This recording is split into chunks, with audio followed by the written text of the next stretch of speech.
And what the audience is looking for is like a download of your brain. Like that's what the assignment actually is. And your job as the person speaking is in your time slot, 30 minutes, 45 minutes, whatever it is, select the information that will best help the audience, and this is the key part, present it in a way where it will snap and crackle and pop with them. Welcome to Entree Real Estate, where we turn the complexities of real estate into clear, actionable steps for building generational wealth.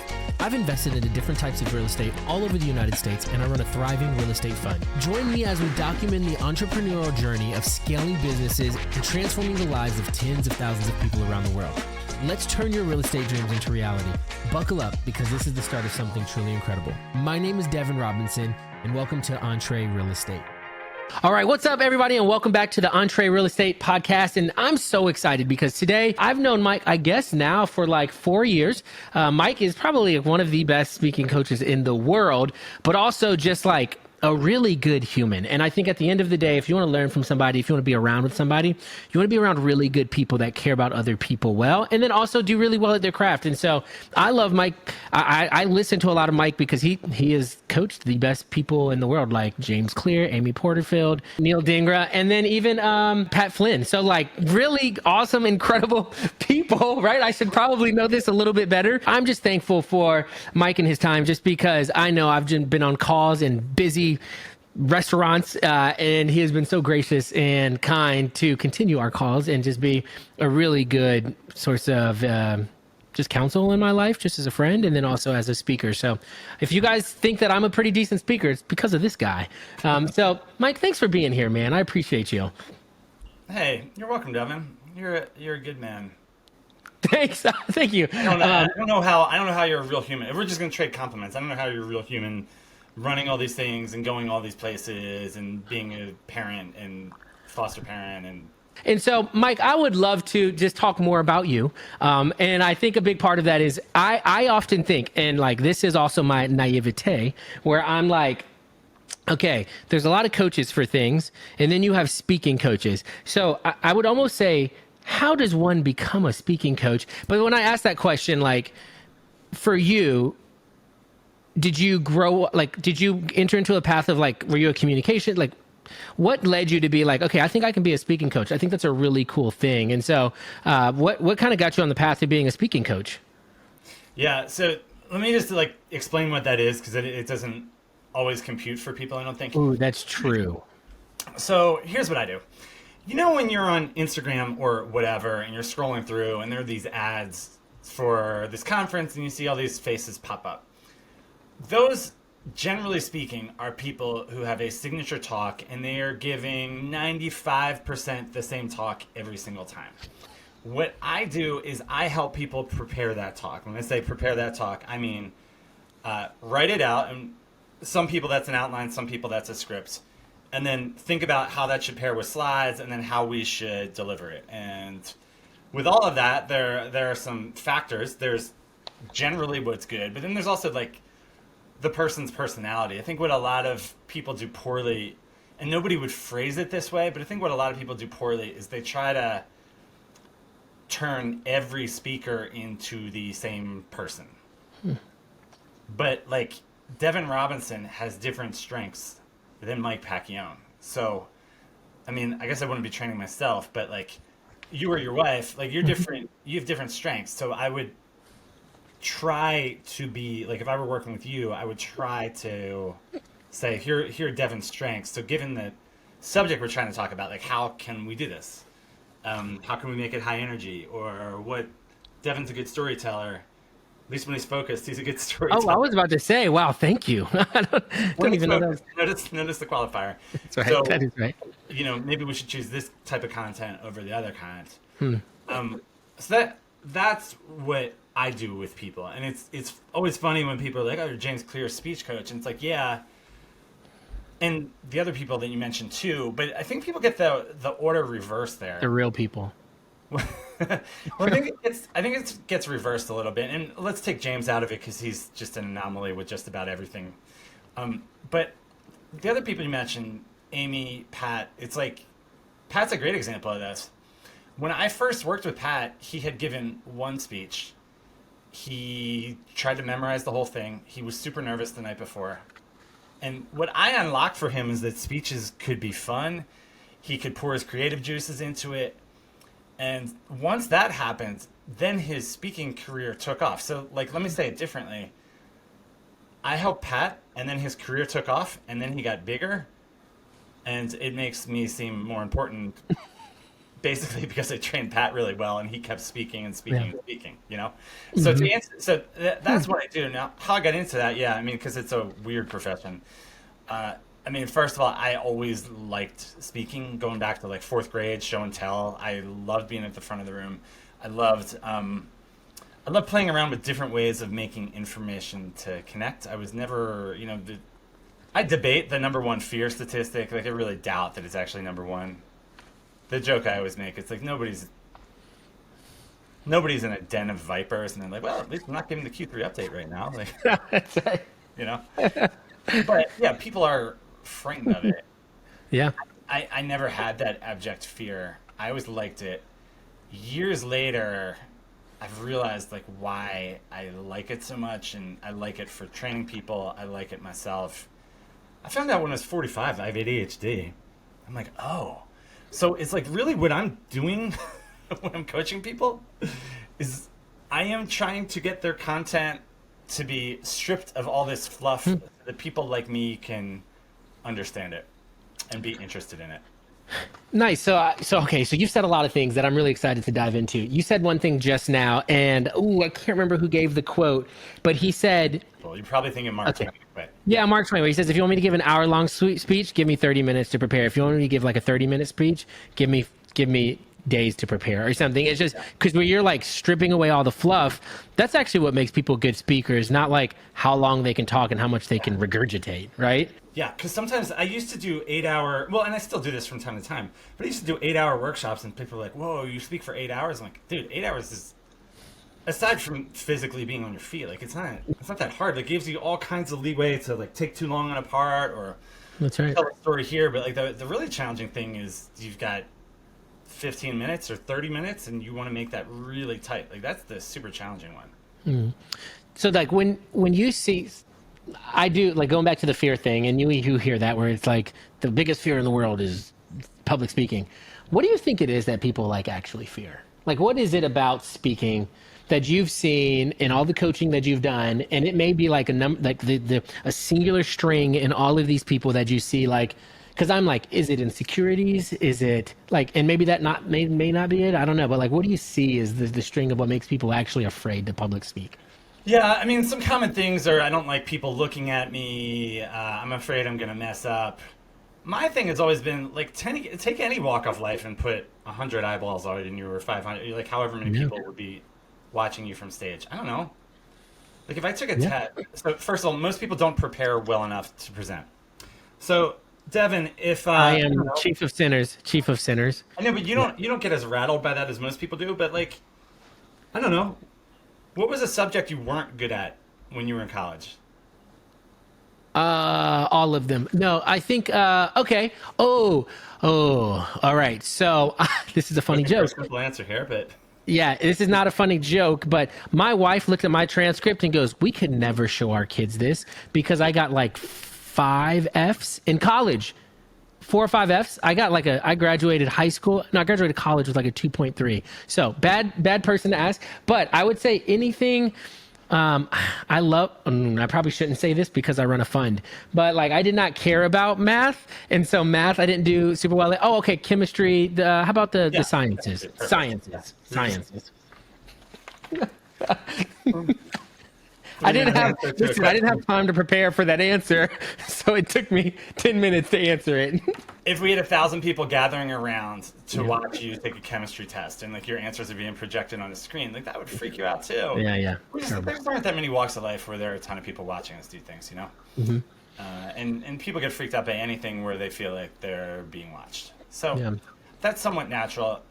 The most obvious bit of preparation is just to rehearse it a lot. Now there's. I always teach people like shortcut ways of rehearsing and optimal ways of rehearsing and putting together a talk in the first place that's really good so that you can rehearse confidently. But Yeah, man. I think a lot of the nervousness. There are people who have it clinically, but I think the bulk of people who have that public speaking nervousness, I don't think it's unique to public speaking. That's good. So I wonder, and you attribute to, so there's a saying that I have, and it's hone your craft in obscurity. And I thought about this when you said like, and I thought you were going down this route when you were like, I didn't, almost like I didn't make Pat Flynn. Pat Flynn was Pat Flynn before he got to me because he had spent so long doing what he did. And then that's the reason why he was able to talk. And then coming to you refined that. And then he kept being Pat Flynn. So then he kept being better at what he was doing. So like, it's almost this idea. It seems like it's almost this idea that like the better you get at your craft and what you're doing, the easier it will be to speak. And then you just practice that one thing instead of practicing everything to get better. You know what I'm saying? Does that make sense? Well, practicing what's the one thing in that? The one thing would be the speaking. Now at that point, because you've gotten so good at everything else, the one thing is now practice your speech, right? Practice your talk. And then as you practice that talk, it's almost like the years of getting better at your craft compounds with the talk because you've practiced the talk. And then now the talk's really good because you're really speaking about something you spent years doing. And now you just got good at talking about it. Yeah. Yeah, I mean, what if you think about what's supposed to be happening during a speech? It's like there's this person on stage that's really good at what they do. That's why they are on a stage. So here's this person who's really good at what. Here's Devin. He's really good at what he does. And what the audience is looking for is like a download of your brain. Like that's what the assignment actually is. Yeah. And your job as the person speaking is to, in your time slot, 30 minutes, 45 minutes, whatever it is, select the information that will best help the audience, and this is the key part, present it in a way where it will snap and crackle and pop with them. Because otherwise, otherwise you'd just be on stage reading a blog post. Anybody can do that. Yeah. But it's like what's the information that you're excited about, that the audience should be excited about? How can we present that in a way where they're like, oh, and then they take that info and do something with it? That's what we're shooting for. That makes sense. So how do you how does one, and I don't know if you knew this about me, Mike, you may have, but I used to be a college pastor at a church. And Yeah. but before that, Mike, where I really cut my teeth in speaking, I worked for this company called Boosterthon, which was an elementary school fundraiser. And I would go into schools every single day and teach every single class in an elementary school from K through fifth grade, a character lesson. And so and I had to keep attention. I had to be super high. And then I went in and then I was a college pastor. And so I spoke. But what I found myself doing, and this is where the question lies, is I would be listening to other people speak and I would begin to lose the integrity of my own style. How, when you teach people, one, because I think there's two parts of it. There's people that have not had previous coaching or had not previously been taught how to speak. So they don't know what their style is. Maybe they don't even speak at all and they don't know what their style is. And then there's another part where people probably come in and they're like, oh, I've given all these talks. And this may have, and hopefully this wasn't my demeanor, but I'd spoken a whole lot before we'd gotten together. And how do you continue to develop that person to be better and be more authentic to themselves as they speak? Yeah, let me do that second person first. So the person who has done some speaking before, and they're maybe a 6 or 7 out of 10, and they know they can be better, but they do some things well. So that's a hard one because there's usually not a pressing need for that person because they're not getting crushed. Someone who's a 3, everybody in the audience and that person themselves are like, gosh, this guy. That was rough. When you're a 7, it's there's not a requirement to get better because you're fine. Mm-hmm. But fine doesn't book more opportunities from stage. Fine doesn't boost trust from stage. Fine misses, fine kind of rips off your own brilliance when you're just fine. So, but to your question, it is tricky because there's some things Devin Robinson did well already, right? So what I tend to tell people is I'm like, look, we're going to go through these things. I'm going to tell you the optimal way to do it, but I'm not you. So your assignment, should you choose to accept it, is to take these things that I'm going through, look at these examples of other speakers, and then match it up to your own brain and your own style. And trust that if it's if you're being stubborn about something that's actually bad, I will tell you. So because like Yeah. a lot of people claim, as an example, a lot of people claim that they are better when they wing it, and there's been one Mm. person in my whole life where that's true, and Oh, thank you. that guy had an improv background. Yeah, But that for makes everybody sense. else, what they're actually experiencing is that uh, they feel better because there's not a script that they feel like they forgot something. But for the audience, that is not Oh, better interesting. because the Yeah. audience, there's so few people who are able to just cohesively put together an argument off the top of their head or organize their thoughts off the top of their head. So winging it, like little Yeah. bits of winging it can work, but winging the speech, absolutely not. So that's an example. So anyway, all that to say, someone who is a 6 or 7 already, it's like, here are some things you can improve on. You need to match it to your personality. I can give you advice if you need to, and I will tell you if it is an absolute, like you're being stubborn about something that is actually bad. Then there's the other person. Okay, well, really quickly, I actually want to pause really quickly because I'm curious, and I think this would be good. And I'm not saying this even from like I'm trying to be funny. I'm almost saying this from like a realization for people listening to this podcast. How many people are like truly 6 and like you go to a lot of conferences, you speak at a lot of conferences. How many of those are truly 6 and 7s? Because I would imagine a lot of those are below 6. Right. So like 6 is actually, I would almost say, is 6 like relatively good at like for speakers? You know what I'm saying? Because then there's 10s, and 10s I would imagine are like Pat Flynn's, James Clear's of the world. Like that's who I would imagine the 10s would be. And then you've got 6s and 7s that they speak at a lot of conferences. They do it well, and like they get a lot of good feedback and praise. And then you've got people that are just like, wow. And I would imagine there's really only like maybe a 10, 110 at a conference.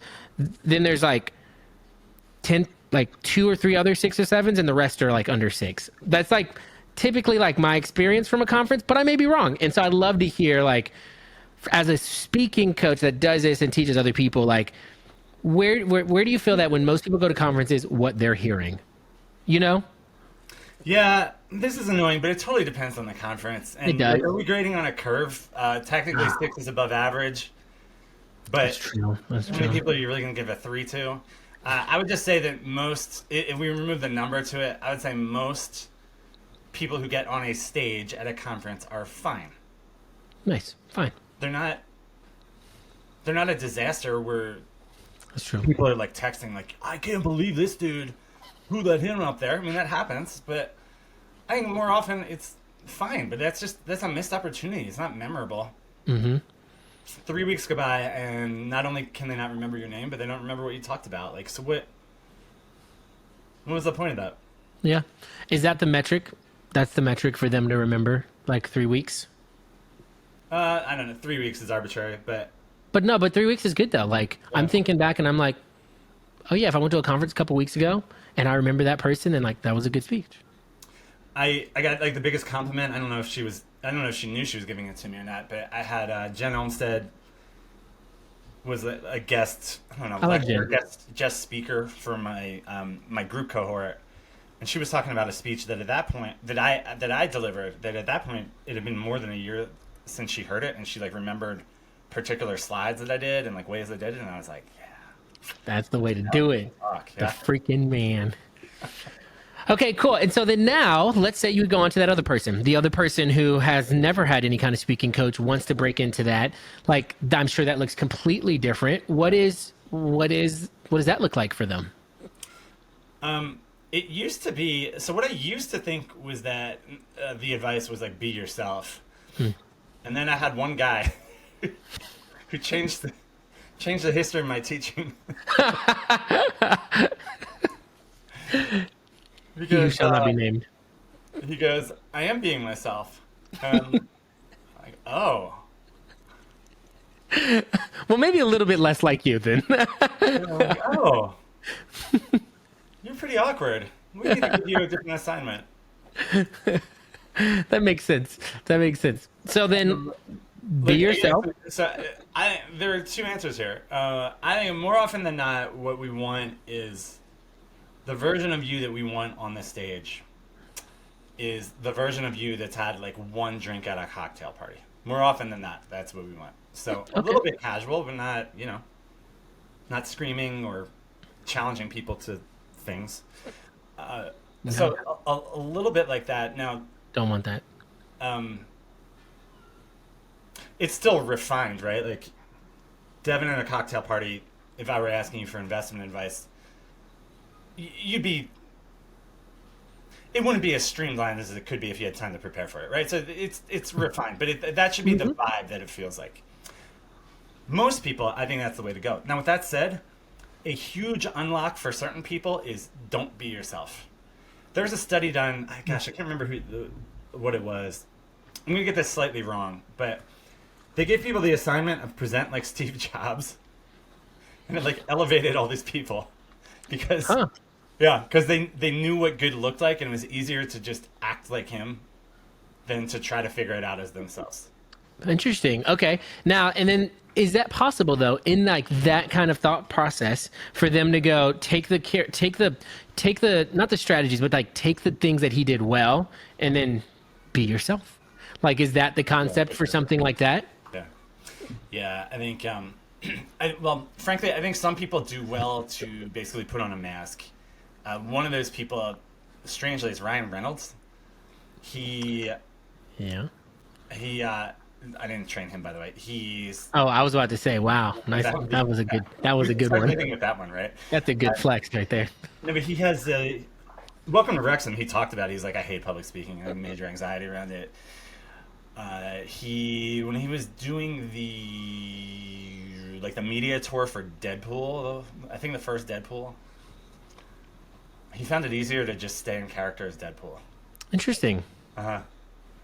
That's interesting. Wow. And I bet a lot of people are like that, especially in public speaking. I mean, especially like, I think it's easy for people like probably like me to be like that when like I'm in public and I know that, all right, I just got done giving this talk and there's going to be people that want to come and talk to me. Like, I have to be a certain thing I do not want to be right now. If like, let's say we had something going on that day, you have to turn on a different part of you. And so then he probably just does that whenever he speaks in public. Yes. Maybe. Well, okay, Devin, like, let's think about this.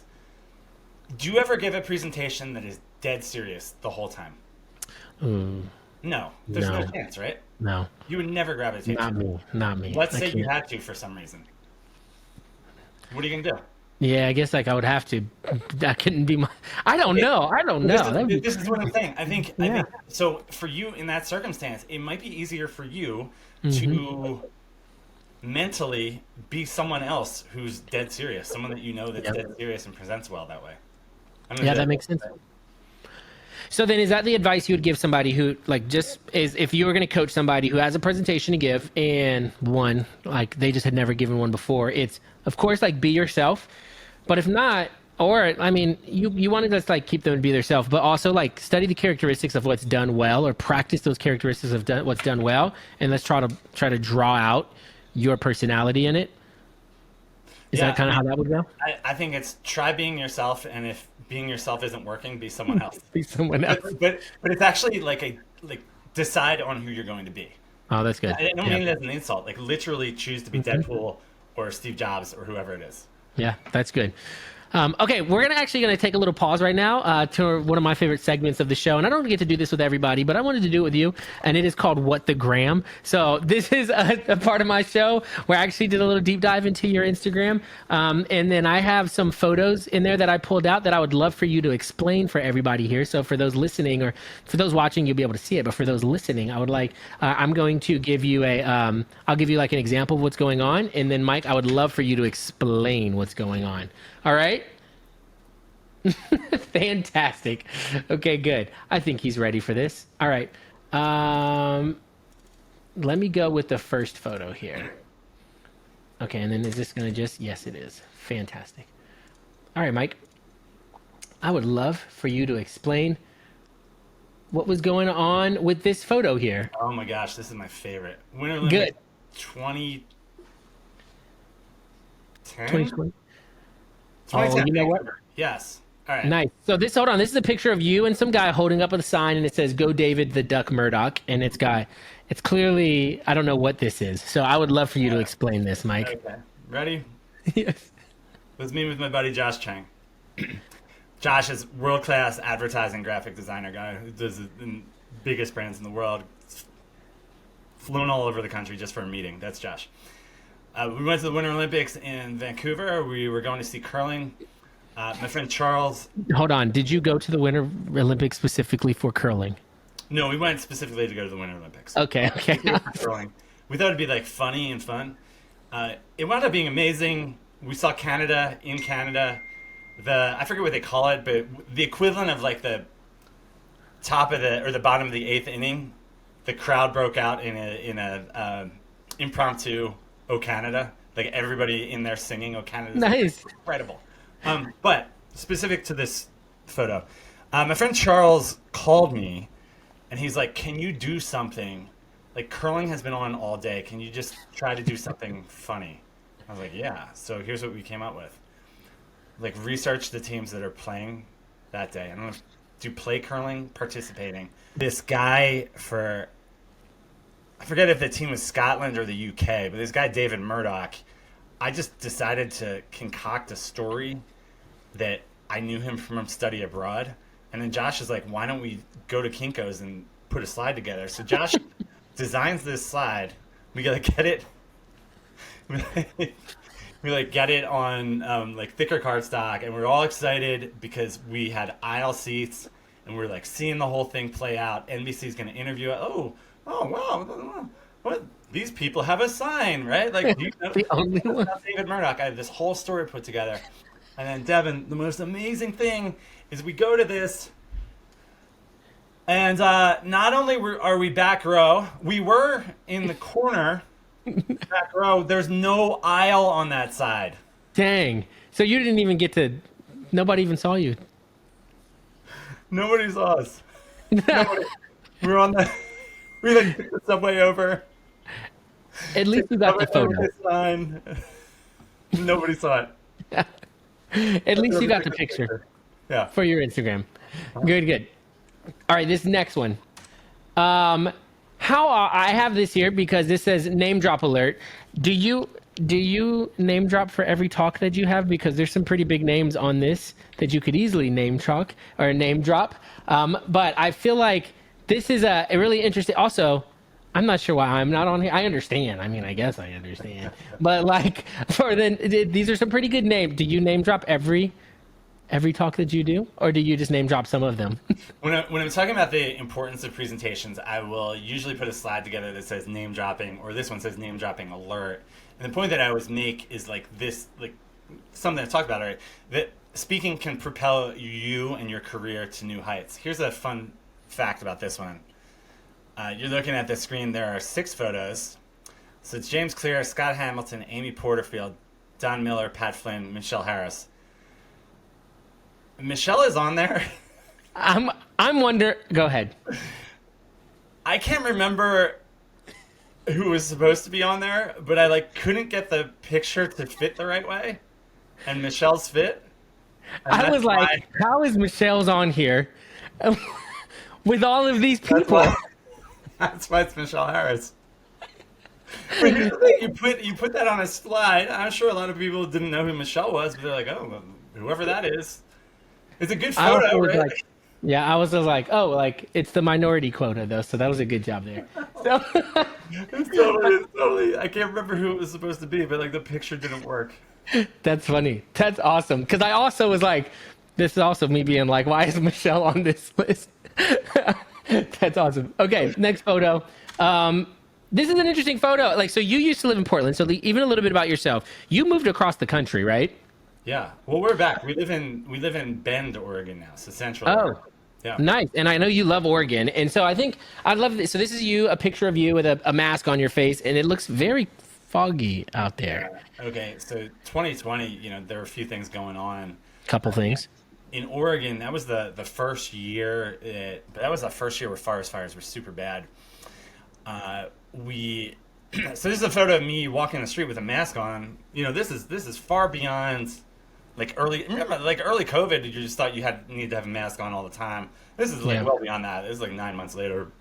Mask on outside because you weren't supposed to be breathing it, and we had to be. So we're already super isolated, COVID, like not seeing friends anyway. and now you can't even go outside, and I'm such an outdoors guy. This is me taking a picture where I could walk the dog for like 10 minutes a day. And this is a photo of me with that mask on. It was so bad, dude. Like, I never knew what the AQI. I never knew that there was an AQI. Then I didn't know what it stood for. And then suddenly, for a week, like all I cared about was the AQI. I think that's air quotient, air quality index. Just like wake up every day, like what is it? And we're seeing words like hazardous, like do not go outside, things like that. And that's during the time of year where it just doesn't rain in Oregon. So we're just like, oh my gosh, how long is this going to last? And Dang. it was like 10 days or something. Finally, it rains, and that is, like Bible, there's like these long periods of time there's no rain, and then people celebrate. Like that is, Dang. hopefully at least, the closest I will get to feeling that in real life. So a little bit like into that, for you as a speaking coach during COVID, I'm sure was a really interesting thing, as there probably weren't any events for people to speak at. So like for you, how did you navigate that season of life for you and your family? And as I think you were probably, I don't know if you had prepared to move yet, or if you had already, no, I don't think you did yet. No. Did you move? You hadn't yet, right? We moved 2021, so we'd already been like vaccinated by that point. So that was, Yeah. I don't know when the tail end of COVID was, but there was like some traction towards. Yeah. So like, what was that season of life for you as like because essentially like you're a speaking consultant coach, right? Like so your whole bread and butter is speaking at events. And I know that, or like training people that are speaking at events that are not happening. And so for you, was there a shift in your professional like capacity that you had to make, or what was that season for you like?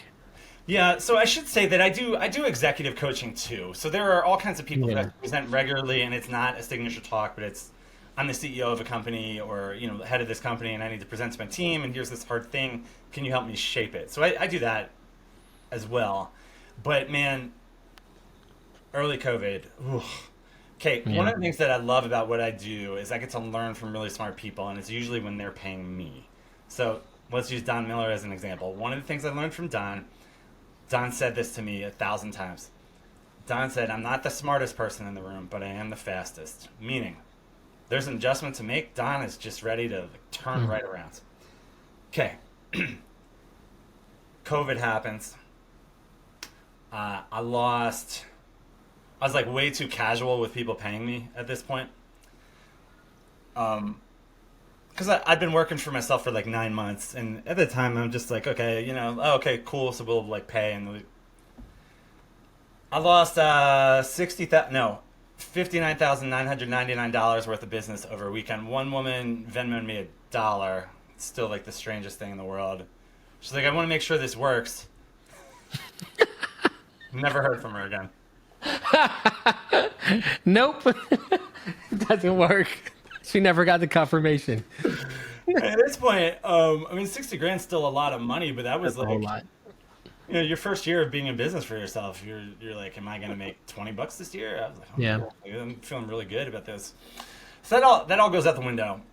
Don Miller quote jumps in my head, right? Like, I am the fastest. I'm like, okay, what can I be the fastest at? Now, at this point, my wife is a nurse, so she's still like going somewhere for employment. And if she gets COVID, that's really, really bad, because that like public health type stuff. Yeah. But that also means that I'm on full-time dad duty all of a sudden. My son's 9 months old. All I heard from other parents was screen time, like warning about screen time. I'm like, can he get addicted to screen time so I can do some work?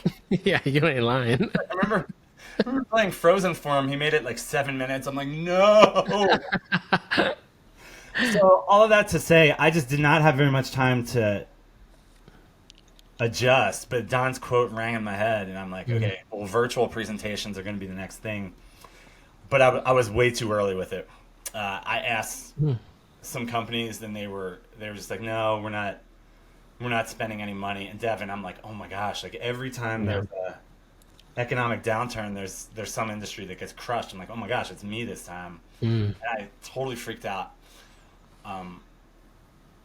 But I also had the presence of mind to say, like, there is a gift here, which is I get to be on full-time dad duty with my son. Let's enjoy this. And my wife's still making money, and hopefully something changes. So there are a couple things that eventually broke in my favor. Now, there is an alternate timeline of this where I just went head over heels into virtual presentations, and I like came up with a quick course and all this, and I sold it to all these different companies. But like, frankly, I didn't have time. I had nights and weekends to work on it. I was exhausted from parenting. Yeah. So It's tough. I was able to take calls when my son was sleeping, and my wife had Wednesdays off, so that was the time that I could work. There were a couple of things that I gave myself credit for, and then a couple of things that broke in my favor. One thing I give myself credit for was realizing, so we always talk about audience, know your customer, things like that. And I think when we're not careful, we just boil that down to like, Devin's audience is real estate people.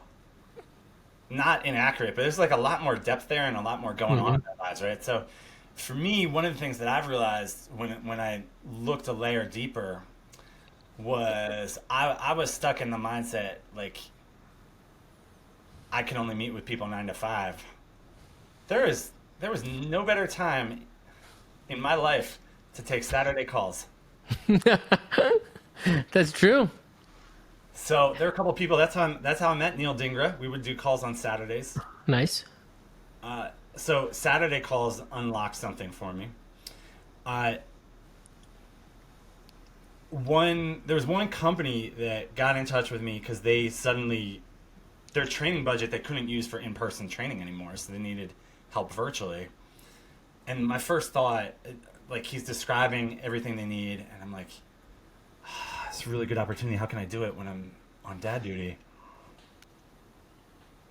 And then he's like, and we do a lot of our workshops in Asia. And I'm like, oh my gosh, that's right. Like time zone differences. So this company signed me on to do, I forget how much money it was, but like a pretty decent chunk, like I want to say at least like $30,000 worth of workshops that I was able to do in the middle of the night. Not great, Fantastic. but good to be doing something.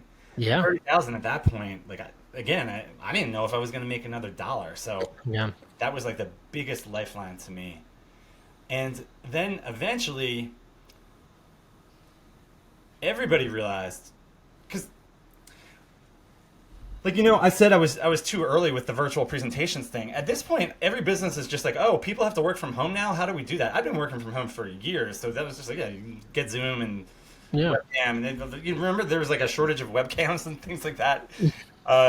So by the time people caught up, like now there were companies that needed to do virtual presentations. I still couldn't like, someone from hustle culture would tell me that I should have found a way to bring over a babysitter and Blah, blah, blah, blah, blah, blah. and you could be a millionaire from that. But I was pretty stoked to be able to do anything for those first few months, and then Be present. I just wound up, when virtual conferences were a thing, a lot of people that I might have worked with, it just wound up being training them on virtual. So Yeah. So, and this is, I want to transition a little bit because this is where we met, right? Like we met because I was speaking at a conference, and no, the first one I don't think was virtual, but then the second one was virtual, or the first one was virtual. No, the first one was not virtual. Kind of virtual, right? So it was that. Oh, it was like a hybrid. Yeah, it was that you would present in person, but to a virtual audience. Yep. And then there actually was local audience, but like spaced out because it was like right during COVID. So, but this is like how we met, and we met in this group context. So for you, I know that it's really easy to do like one-on-one, but we met in a group context, and then we did a little bit of one-on-one stuff. So would you say that like, do you enjoy the group context of teaching this? And is that helpful, even though it's not as specific to that one person? Like, what's that like for your business model? And then how effective is that for people to learn how to speak in a group context? I think it's the best. I get why people want to do one-on-one. Yeah, I love it. It is the thing that gives me the most energy. It is some of the best work that I'm able to produce is by me just training. Like right now I have a group cohort. It's 8 people. It's amazing what happens when you just give the tools to smart people and let them run with it. This is what like head coaches know for football teams and stuff, right? Yep. Like you don't have to be doing everything. You need to give them the tools to go somewhere. My group right now is so awesome, and there are all these people in it who are going to be presenting at conferences, and it like brings so much joy to my life when not every suggestion comes from me. Yeah, that's good. Well, and I would imagine, and I'm probably going to stack these on here, right? Like that steps in and that creeps in, and maybe somebody's not like, they'll be like, I don't want to speak up in front of a bunch of people because I feel like I'm not worthy, I'm not this in order to speak in front of these people. Or do you think like the group coaching helps to mitigate that a little bit? Yeah, I mean, that's a natural thing. And we even have that with, I talked to a woman about that yesterday because she feels a little less like qualified than the other people in the group. And I was just telling her, like, everybody in the group has had that. Yeah, that's And right. nobody's actually thinking to themselves, like, why is she here? But I think, I mean, listen, comparison and imposter syndrome, that only goes away when you're willing to make it go away. But like that, who doesn't have that? I mean, Yeah. here's a story for you. John Glenn, like the astronaut, Yeah. the senator. I forget what year it was, but like in the 80s at one point he ran for president and like didn't get close to coming out of the primaries, but like late in his campaign, his daughter was following him home and he didn't go home. He went to, I forget, it was like NASA in Houston or like a local NASA building. But he goes in there and she like quietly follows behind him, but like kind of doesn't want him to know that she's there. And just picture him like older, leaning over a railing, looking up at a photo of himself being young. And then I'm taking some liberties with what this might have looked like, but I'm picturing like high heels, like the clip, and him turning around and looking at his daughter. But what he definitely said to her was he's like, "Did I do enough?" He's looking at the young version of himself, and like later in life, even after he'd been a senator, and he's like not going to be president, and now he's wondering, "Did I do enough?" So, man, if that's happening to John Glenn. Yeah. I don't know. I've never been in outer space. I don't see it happening. Devin, you? No. Both of No. us don't have good enough eyesight actually to be there. So that's It's closed. the possibility. Yeah, that's closed. If that's happening to John Glenn, that's going to happen to everybody. So the real question is like, what do you do with that from there? So That's I don't good. know. What do you do with that? Did I do enough? Well, not did it, but just when you have comparison or Yeah. possible, Yes. So here's where I have to continually remind myself. For me, because like I struggle with imposter syndrome. I think I'm not good enough for this.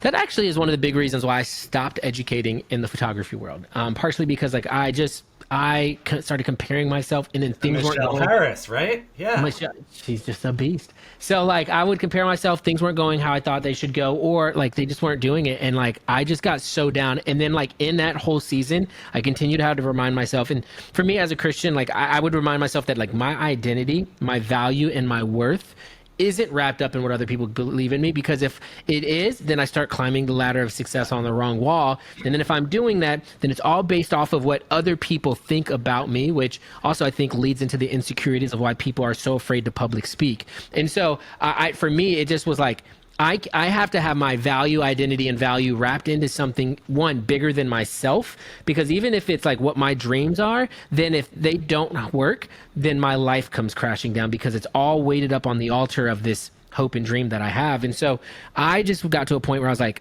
my value, my worth, my identity has to be in something bigger than myself. For me, it's in Christ. And so like, because of that, then I don't have to worry about struggling about this imposter syndrome and comparing myself to other people. Not that I don't, but in the context of in that moment, I have to continually remind myself of where my value and worth is. And so like that's how I kind of fight it a little bit, I would say. I've got you know what that just reminded me of? Did you listen to Serial? Yes, I did. So I was just let's assume for a second that he did not do it, right? Okay. I found myself thinking about this quite a bit when that show. Adnan Syed, that's his name, right? Let's Yeah. assume he did not do it. because I thought about this quite a bit, and I was just thinking, like, how would I feel if I were put in jail? I didn't do it. All these people think I did. High school reunions, they're like, man, remember Adnan? And that's why your identity needs to be in something that's not worldly possessions. Yeah. Because truth can't be taken from you, but perceived truth can. That's right. And there was even one episode where I don't remember what Sarah asked him, but he said, it's still my fault. And she's like, what? Like, is he about to admit he did it? No. He's like, because if I'd been a better Muslim, I wouldn't have been out, and I couldn't be blamed for this. And just stuck with me that, yeah, your identity needs to be in something that's not money and stuff, because we've got generations of people for whom that's a downfall. Yeah, that is easier exactly to do, but that's true.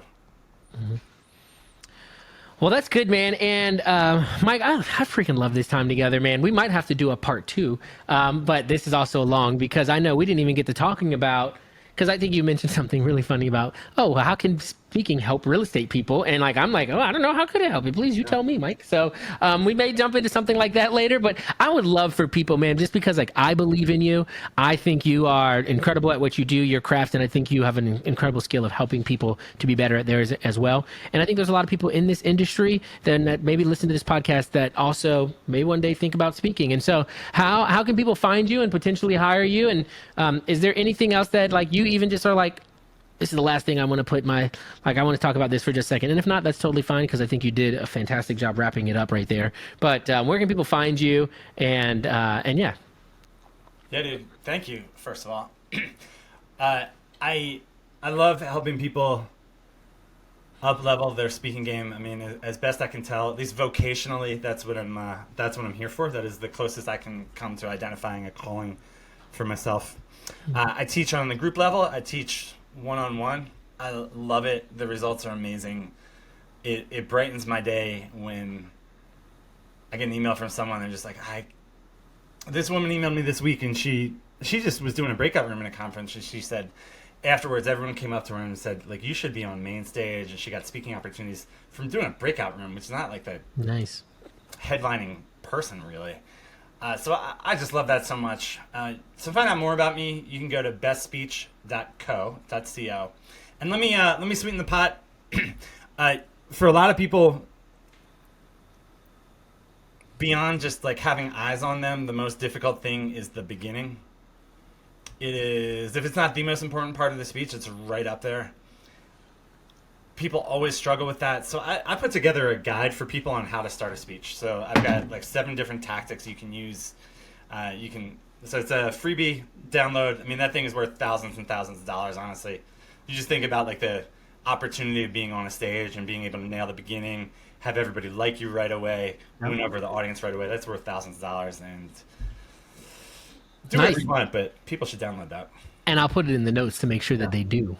So that's fantastic, Mike. I appreciate you. I'm thankful for you as a friend, as a mentor, and I'm just so glad that you were able to come on the podcast and drop some great value for people. So thank you, man. Hey, right back at you, Bevan Robinson. Bevan Robinson. It flows. Thanks, man. I appreciate you. Have a great day.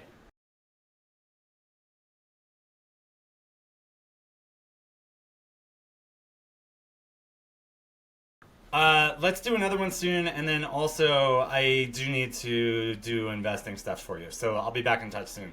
Oh, actually, sure, maybe. We are probably about to close subscription for a little bit because we got we're doing, I'm very thankful. We're doing fairly well. And so we're closing subscription for a little, pausing when we reach our 2 million goal. And then, so I can make sure we give really good returns. And then we're going to open back up in probably 3 more months after that. So I'll keep you updated. That's fine. But can we talk about it though? I'd love to talk about, this is all I do, Mike, is talk about it. Okay. So please, this is light years past where I was before. It's insane. Okay. Talk soon. Cool. Thanks, man.